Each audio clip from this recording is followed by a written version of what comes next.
काहीतरी वाटत असेल? नाही, काही वाटत नाही त्यांच्याबद्दल. ते मोठे नेते. कुठले तिकीट माझं आजही अधिकृतपणे कुठलं जाहीर झालेलं नाही.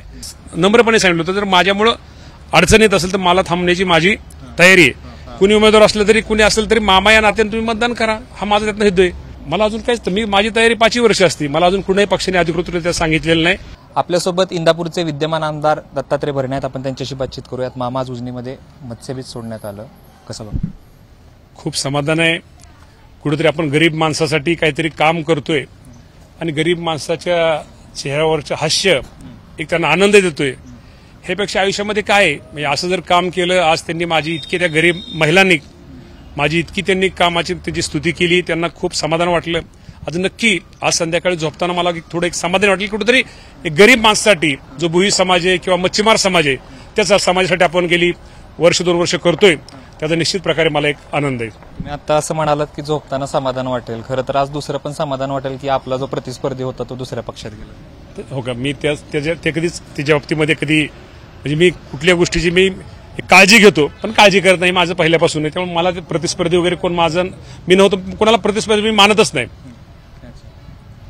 कसं बघताय की इकडे तिकीट मिळालं नाही म्हणून ते 2019 साली भाजपमध्ये गेले, आता पुन्हा एकदा तिकीट मिळत नाही म्हणून ते पुन्हा एकदा साहेबांच्या पक्ष. मी आता तुम्हाला सांगितलं 2019ला तर शरद पवार स्वतः भाषणामध्ये शेवटच्या सभेत म्हणले होते की मी त्यांना नम्रपणे सांगितलं होतं, जर माझ्यामुळं अडचण येत असेल तर मला थांबण्याची माझी तयारी आहे. हे साहेबांना स्पष्टपणे सांगणारा एक मी छोटा कार्यकर्ता आहे.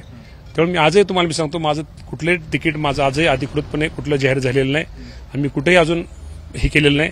त्यामुळे मलाच आश्चर्य वाटतंय की अजून मला कोणी पक्षांनी सांगितलेलं नाही, अध्यक्षांनी सांगितलेलं नाही. आणि आता तुम्हीच म्हणताय की तिकीट मिळणार आहे, तिकीट मिळाले वगैरे, आता मी तुमच्याच माध्यमातून ऐकतोय.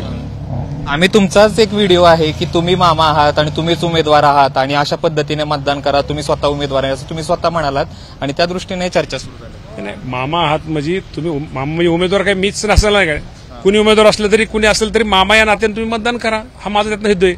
कुणी उमेदवार असलं तरी.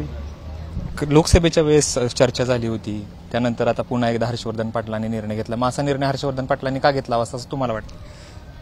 मग ते खूप मोठे नेते आहेत, राज्याचे नेते आहेत, ते खूप मोठी माणसं आहेत. मी खूप छोटा कार्यकर्ता, त्यांच्याबद्दल तुम्ही त्या निर्णयाबाबतीत त्यांना विचारलं तर खूप बरं होईल. त्यांच्याबद्दल, तेवढ्या मोठ्या माणसाबद्दल मी काय प्रतिक्रिया व्यक्त करू? हो दादा, मामा तुम्ही असं म्हणताय की मी ते खूप मोठे नेते आहेत, मी छोटा कार्यकर्ता आहे, पण छोटा कार्यकर्ता असल्यामुळे त्यांना पक्ष सोडावा लागलाय कारण ही जागा दादांना जाईल. दादांनी देखील उमेदवारीचे संकेत दिले होते. आता तुम्ही ते दादांना आणि हर्षवर्धन पाटील साहेबांनाच विचारत, मी काय त्या बाबतीत सांगणार आहे? इंदापूर तालुक्यामध्ये गेल्या काही दिवसापासून सातत्यानं नाराजीची चर्चा आहे की अनेक ठिकाणी इंदापूर तालुका मागे गेला असे सातत्यानं आरोप होत आहेत, कसं बघताय?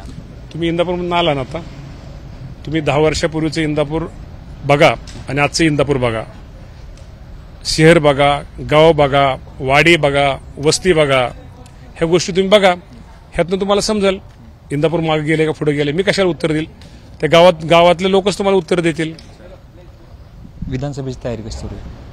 मला अजून काहीच, मी माझी तयारी 5 वर्ष असते. मला अजून कुणाही पक्षाने अधिकृतरित्या सांगितलेलं नाही. मला एक आवड आहे पहिल्यापासून.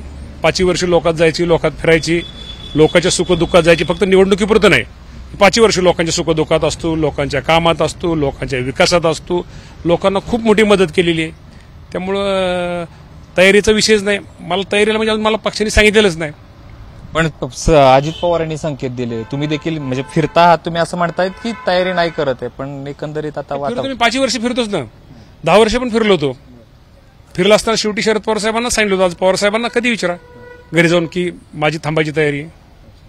आता मला एक शेवटचा प्रश्न विचारायचा तुम्हाला, कसं बघता हर्षवर्धन पाटलांनी वेगळा निर्णय घेतला? आतापर्यंत तुमच्या ते सहकारी मित्र पक्षामध्ये होते, आता ते वेगळ्या पक्षामध्ये गेले.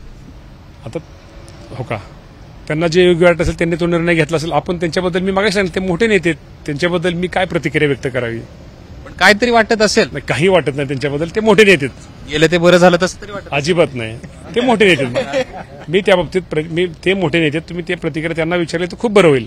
लोकसभेच्या वेळेस काय ठरलं होतं नेमकं? कारण चर्चा झाली होती. आता ते लोकसभेचे मलाच काहीच माहिती, देवेंद्र फडणवीस साहेब दादांनाच माहिती असेल, ते मला माहितीच नाही ना काय.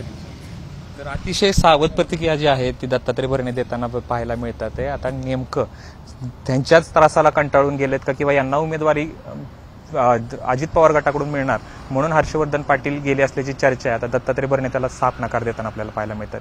कॅमेरा पर्सन विजय राऊत सह जयदीप भगत, एबीपी माझा, इंदापूर. एबीपी माझा, उघडा डोळे बघा नीट.